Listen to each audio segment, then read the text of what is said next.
asangha.tpa tadi ya, Ya. tim Tim pemburu pemburu arahat arahat. ya. Nah, jadi kalau kita sudah tahu Bante, nah, itu kan kau bilang Jangan sultan. ghosting dia. Pokoknya kamu kalau ikut ini jadi gini. Mhm. Ada loh cara yang lebih elegan lah, Hmm. yang lebih tepat. Elegannya gimana nih Bante? Ya, satu pelatihan, pembelajaran Ya. menjadi orang-orang yang tidak seperti itu lagi. Benar-benar. Ini kan lebih berkualitas. Nah, sama ketika kita, oh ini kamu salah, ini salah.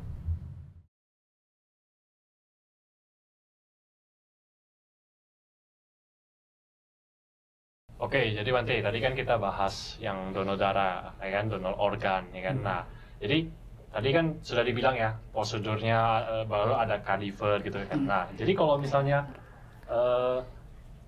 organ dari kadiver itu eremite itu sudah dikasih lah gitu Bante kepada orang lain gitu ya kan. Artinya kan sudah ada suatu hal yang baik kita menolong orang, ya kan. Nah, itu gimana Bante? Itu kan organnya dari mayat yang itu ya, kadiver itu ya. Nah, yang dapat karma baiknya siapa nih Bante? Karena kan Kadaver. Kalau udah jadi kadaver, kadaver. nggak bisa didonorkan dong sebelum. Oh, sebelum berarti. Sorry. Itu ya yang Kurang paham soalnya. Oke. yang apa keluarganya tadi. Karena yang Oh. begitu meninggal kan dia udah menjadi makhluk yang lain. Udah tidak Nah. kekuatan Udah nggak ada pikiran kesadaran lagi, lagi, kesadaran. kecuali yang mau mati tadi Udah udah ngomong. memiliki niat sebelumnya, berarti dia ada kebajikan. Jadi ada dua gini ya. Di situ yang pertama memang dari masih hidup dia udah ada niat dan memang udah terlaksana, berarti kebajikan dia.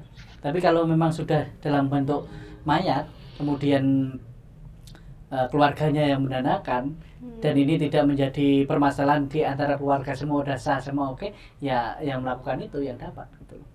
Orang tuanya yang dapat berarti. Iya, yang mendapat kebajikan itu karena memang itu sudah sebenarnya mayat ketika orang meninggal mau didanakan, mau dikasih makan burung, mau dikremasi kan ada. Iya, karena kalau di Tibet apa kan ada di Dikasih makan, potong-potong ya. kasih makan burung karena itu udah menjadi sudah tidak bernyawa lagi kan gitu. Nah, itu jadi di situ. Tergantung siapa yang berniat berdana. Nah, kebajikan itu kan kehendak, niat. Ketika kita berniat, kita lakukan, disitulah kebajikan ada buah karmanya. Gitu loh. Ngomong-ngomong mayat kan kedip-kedip kan ini. Iya. Ada hubungannya mungkin ya. Mungkin terpanggil gitu ya Bante. Nah, jadi Bante kalau balik lagi kita ngomongin tadi ya, memberi berdana ya. Apakah berdana itu karma baik yang kita terima itu juga memperhitungkan sumber dari apa yang kita danakan? Ya, ya pasti saja itu kan kita melakukan kebajikan kan di sini ada mata pencarian benar, ada upaya benar. Ketika kita melakukan sesuatu itu memang dari sumber yang istilahnya kalau bahasa umumnya halal lah ya. Iya. Halal, uang halal untuk kita kebajikan benar-benar dan ada niatnya, disitulah kebajikan benar. Nah, kalau uang hasil misalnya tidak tepat, tidak sesuai, itu kan yang ketika dia melakukan itu kalau belum, ketika dia berdana itu tetap kebajikan gitu. Jadi porsinya mengurangi, cuci dosa Bante. Nggak bisa sih sebenarnya. Bukan cuci dosa. Cuci karma buruk. Cuci. Laundry. Karma laundry. Bisa juga kita buka ya. Iya, bisa juga kita buka. Ini Karma masih ada space laundry. di atas Bante. Bisa ya, istilahnya nggak bisa seperti itu ya. Jadi kita di Buddhis itu nggak ada istilahnya kayak cuci dosa atau apa, itu beda konsepnya. Karma tidak seperti itu. Kita mata pencarian yang salah menghasilkan karma buruk. Kita berkebajikan, ada kebajikannya, cuma nggak bisa menutupi, nggak bisa benar-benar. Kalau menyuci berarti kan bersih yang setelah itu. Tetap kebajikan sebagai kebajikan, keburukan sebagai keburukan, walaupun mungkin berbuahnya tidak sebesar yang kalau kita tidak melakukan kebajikan sama sekali. Nah, gitu di situ. Sama istilahnya, bahkan seorang Buddha pun, Buddha kan walaupun sudah menjadi Buddha, kenapa masih bisa dilempar Dewa Datta? Mau dilukai berkali-kali tapi nggak bisa, terakhir Buddha sadar bahwa ada sedikit karma buruk yang harus berbuah. Berbuah di situ. Nggak bisa dihindari. Hindari. Tapi yang berbeda di sini, berbuahnya tidak membawa penderitaan bagi Buddha itu sendiri. Nah, maka bisa disebut kadang kayak ahosikama, gitulah. Dia berbuah cuma tidak membawa penderitaan bagi si yang mendapatkan itu. Jadi ketika kita melakukan menghasilkan materi dengan mungkin usaha yang tidak tepat, terus kita berpikir saya banyak-banyak berdana lah supaya cuci dos, nggak bisa. Keburukan sebagai keburukan, kebenaran sebagai kebenaran. Dia akan menghasilkan karma buruk dari keburukannya, dia juga akan menghasilkan kebajikan, kebahagiaan dari berdana itu sendiri. Ada porsinya mas. Ada porsinya. Tapi ingat juga, yang namanya berdana kan tujuannya udah tepat belum? Kalau tujuannya Untuk cuci. Enggak gitu tepat juga. Untuk laundry. Motivasinya gitu ya. jangan-jangan Kembali tertipu. lagi kita bilang. Seolah-olah kita melakukan kebajikan tapi padahal enggak. Nah, kosong isinya. Kosong. Nah, di situ ya beda niat, kehendaknya memang apa. Yang perlu diperbarui juga kehendaknya itu, kehendaknya harus tepat. Kalau nggak tepat juga ya memberi sekadar memberi. Kayak tadi memberi sesuatu tetapi tidak ada niat, tidak ada apa-apa. Ya sebagai pemberian aja, biasa aja. Gitu. Oke, Bante. Jadi ada Bante bilang bahwasannya tentang apa ya tadi? Tentang bahwasanya ada porsi masing-masing. Nah, contoh Bante, kita kena karma buruk kan, misalnya ada karma buruk Yang berbuah. berbuah, karma baik. Nah, jadi contoh misalnya kita kena musibah nih Bante, bahwasanya kita ditipu mungkin, atau mungkin motor kita diambil gitu. Nah, kan tadi ada dibilang ada penderitaan yang kita tidak merasa itu adalah Menderita. kita menderita, kita tidak menderita. Itu karma buruk kita yang tidak membuat kita menderita. Nah, jadi kalau konsepnya kita ubah jadi pasrah, gimana Bante? Beda. Yang saya sebut karma buruk yang tidak mau membawa penderitaan tadi untuk Buddha, untuk orang-orang suci.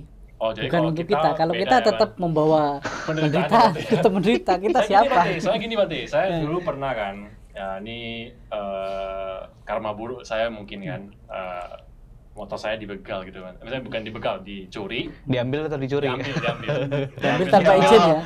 Diambil secara paksa gitu Bante. Oh, iya. Nah, jadi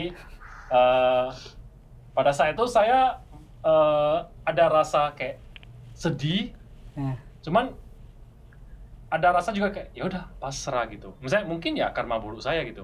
Kayak mungkin saya menyadari gitu kayak oh ya mungkin karma buruk saya berbuah gitu. ya itu Jadi saya penyadaran sih. pasrah gitu. Nah, itu Nggak gimana? bisa dibilang pasrah juga. Berarti itu kan kamu sudah tahu, udah sadar, udah Menyadari. ngerti, memahami. Menyadari. Sama seperti orang yang kehilangan sesuatu, dia sadar bahwa segala sesuatu itu tidak kekal adanya. Memiliki pasti kehilangan. Ini orang yang mengerti dhamma ketika kehilangan. Nah, misalnya lah kamu punya cewek lah, ya kan, putus, hilang. Bagi orang yang menyadari, ya memiliki kan akan berpisah gitu. Kalau orang nggak menyadari, oh itu pasti kenapa kok hilang, kenapa ini dan sebagainya kan. Udah dengar YouTube lagu-lagu sedih gitu ya, Bang? Iya, makin sedih lagi kan. Tambah hujan lagi gitu ya. Tapi sama orang yang kehilangan sanak keluarganya yang meninggal misalnya, kehilangan meninggal. Kita bisa membedakan, lihat ke Angsa Pura, ada dua keluarga misalnya. Yang satu belajar dharma, yang satu enggak. Yang satu yang enggak belajar dharma ketika kehilangan sanak keluarganya meninggal, nangisnya berlebihan, menderitanya bertahun-tahun, kayak nggak terima kenapa ini Berbulan-bulan terjadi gitu ya, sama Bang, ya? saya, kenapa harus dia duluan yang meninggal gitu kan. Nah, ini kan orang yang nggak belajar dharma, nggak menerima kenyataan yang ada sebagaimana adanya. Tapi yang belajar dharma ketika meninggal bersedih wajar, nangis wajar, tapi setelah itu bisa menerima kondisi yang ada sebagaimana adanya karena memahami bahwa segala sesuatu yang terkondisi dalam hidup ini ya memang tidak kekal. Nah, lebih menderita mana orang yang memahami sama enggak gitu. Iya. Maka belajar dharma itu membawa kebahagiaan dari nyana, dari pengetahuan itu sendiri. Nah, kalau orang yang tidak tahu hukum karma, sama sekali nggak tahu, lebih sering menderita ketika mendapatkan sesuatu yang tidak sesuai harapan. Tetapi kalau yang bisa mempelajari, biasa paham, oh ini memang bagian dari karma saya. Ini bukan pasrah ya, memahami. Oke. Oh ini memang bagian dari kehidupan. Suka duka dalam hidup ini bagian dari kehidupan, bagian dari kebenaran. Nah, ini harus dipahami juga di situ. Antara pasrah atau kita paham. Gitu loh. Antara kita pesimis juga kadang kan. Nah ini memang dari karma saya lah. Padahal nggak mau usaha gitu kan. Indah Ada usaha juga Bante, mau biar dapat itu motornya, cuman ya Oh ini saya nggak bilang kamu sih. merasa Jangan baper gitu lah. karena tadi kan topiknya begitu Bante. Nah, ya. Kita bahas itu. Cuman sekarang sudah ya kalau dibilang sebenarnya ya Itu pun tidak tepat kalau kita hubungkan semua dengan karma masa lalu. Itu juga akibat dari mungkin kamu kurang hati-hati, kurang lalai dan lain sebagainya. Maka ada beberapa faktor ya Bante berarti ya. karma saat ini berbuah itu tidak langsung berbuah gitu aja. Ada kondisi yang membuat itu berbuah. Misalnya lah bunga. Kenapa bunga itu kok bisa mekar? Karena terkena matahari, terkena air. Proses. Nggak bisa kok langsung tanpa proses. Begitu juga dengan karma. Contohnya misalnya, ada orang yang karma baiknya di masa lampau itu banyak. Tapi saat ini dia malas-malasan, nggak mau berusaha, ya karma baiknya nggak berbuah di saat ini. Karena nggak ada sesuatu yang mengkondisikan berbuah. Nggak ada suatu effort dari dia yang Iya. membuat karma baiknya bisa numbuh. Iya, makanya telur kan akan menetas Iya. kalau diengkrami. Iya. Kalau telur nggak diengkrami, Digoreng Bante. Direbus. Mata sapi itu ya. Mata sapi itu Bante. mata ayam, padahal mata ayam kan. Dari ayam. Setengah matang lagi ya Bante. Iya, intinya sama seperti itu tadi kan. Jadi maka karma itu kadang harus benar-benar kita pahami. Ada sesuatu yang walaupun kita berjuang keras, kenapa kok nggak berhasil? Ya mungkin kebajikan kita di masa lalu belum. Tetapi usaha kita bukan berarti nggak berhasil. Ini mungkin berhasil dalam wujud yang berbeda. Ya. Ada yang istilahnya kita upayakan pun nggak kita upayakan, tiba-tiba berbuah. Ya memang karma itu kadangkala berbuah memang tepat pada waktunya. Tepat pada waktunya itu. Bukan berarti itu tidak ada yang mengkondisikan, ada. Pasti ada yang mengkondisikan. Gitu. Kalau berbicara karma, kita lihatlah di sekitar kita. Hasil dari saling membenci misalnya. Dalam kehidupan orang yang saling membenci, di kehidupan selanjutnya jadi suami istri.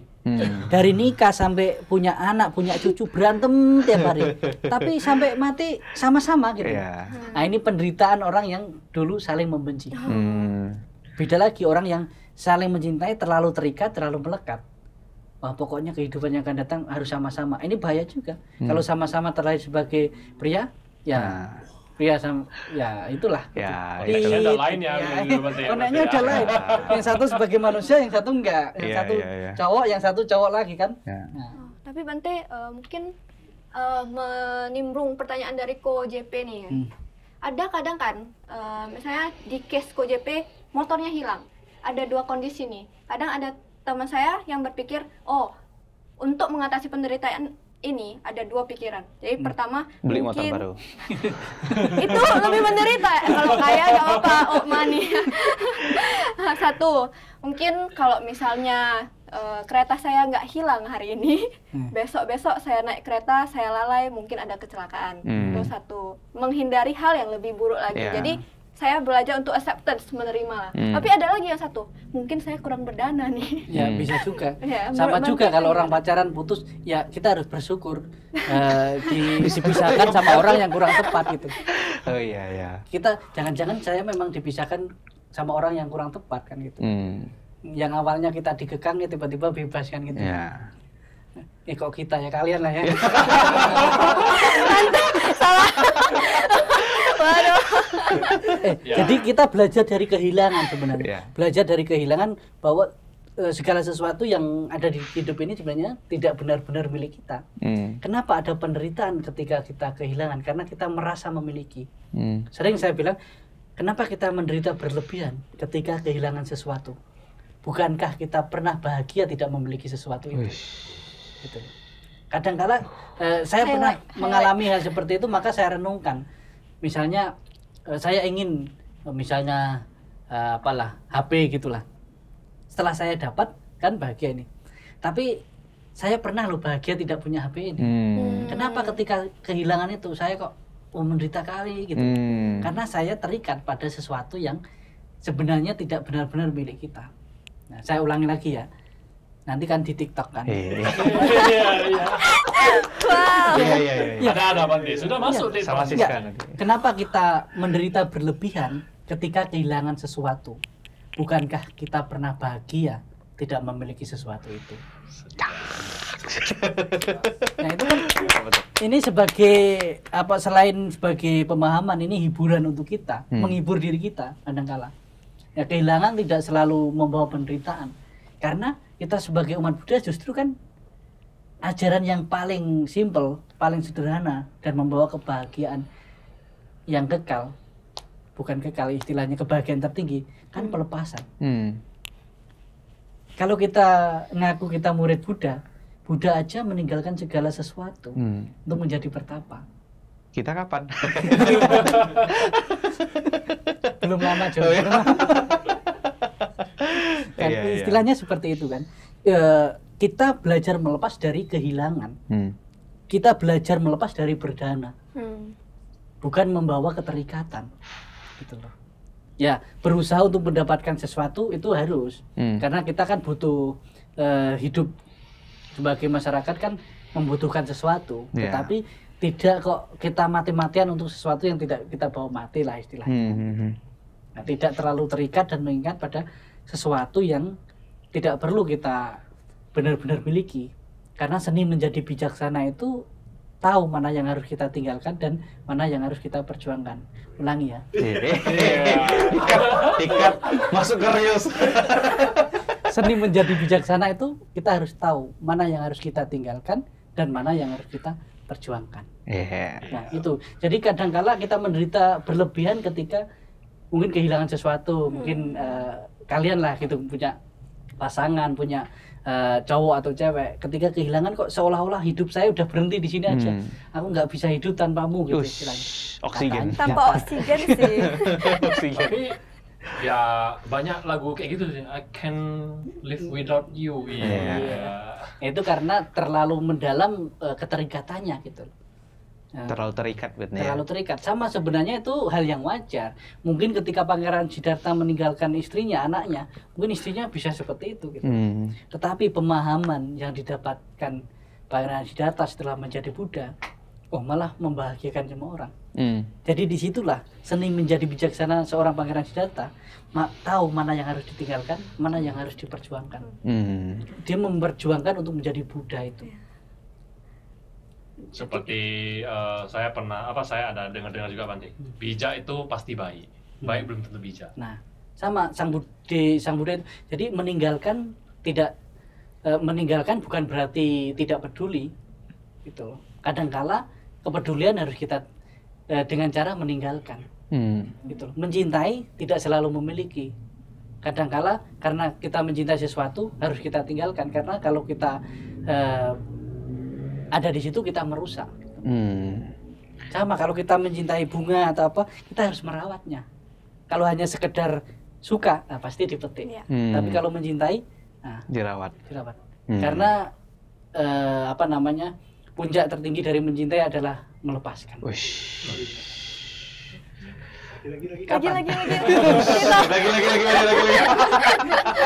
Iya, sama seperti Pangeran Siddhartha. Saking sebenarnya dia meninggalkan keluarga bukan berarti nggak mencintai kan? Iya. Buktinya setelah beliau menjadi Buddha, beliau kembali untuk keluarganya, untuk memberi warisan. Bahkan Rahula anaknya ketika tanya ke Buddha apa warisannya, diajarkan Dhamma itu sendiri.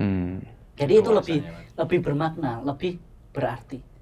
Nah, sama kehidupan misalnya kehidupan, mendanakan kehidupan menjadi anggota sangha, kebajikan orang tua saya tinggi ketika saya memang benar-benar bermanfaat bagi orang lain, gitu loh.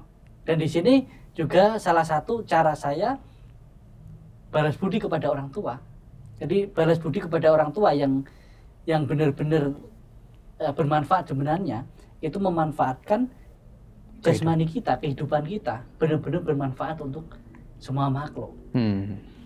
Karena pengorbanan orang tua, pengorbanan ibu ketika melahirkan kita itu kan menjadi berwujud seperti sekarang ini.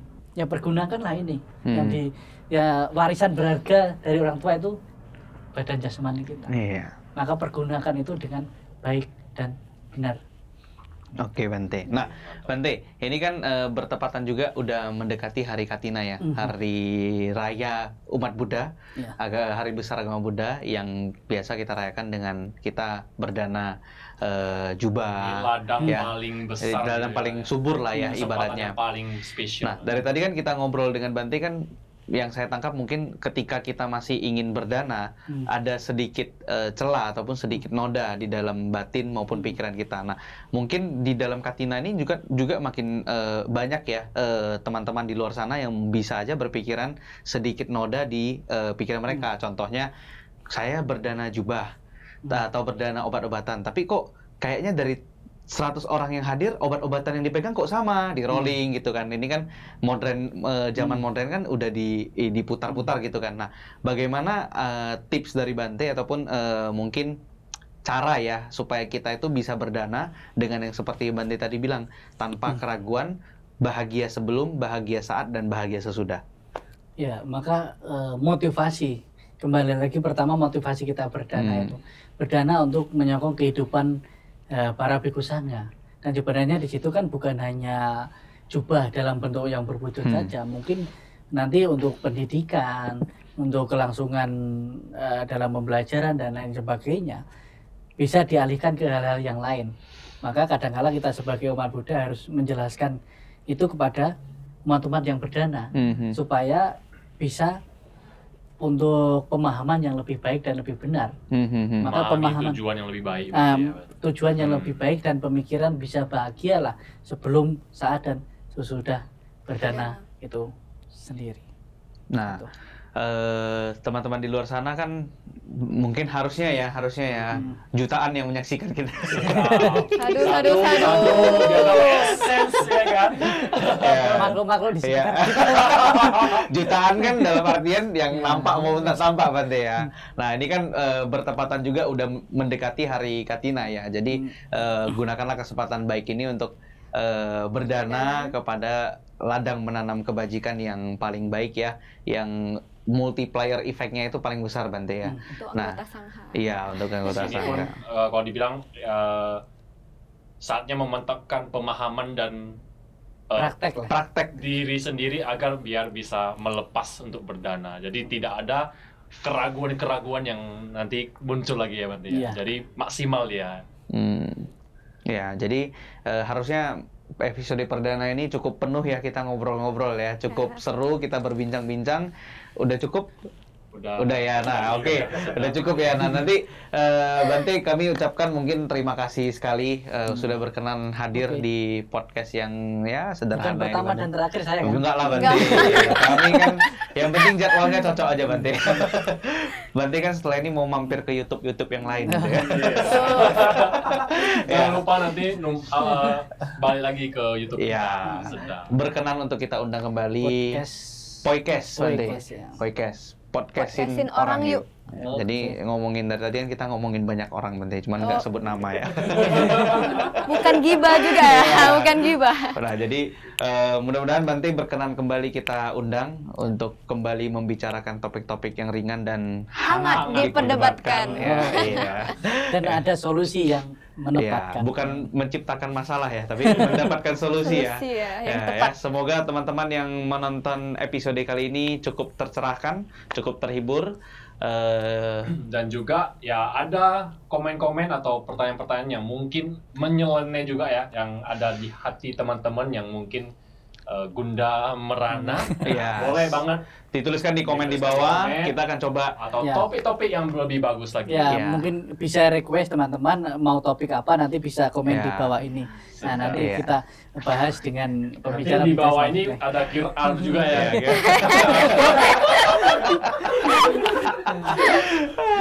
Oke, Belajar melepas Bante ya kan. Ya. Ada QR. Boleh. kalau mau sponsor di sini silakan ya. Di sini belum ada sponsornya. Oke, teman-teman, salam dari kita. Kita ucapkan terima kasih sekali lagi. Sampai jumpa di podcast berikutnya. Bye-bye. Bye bye.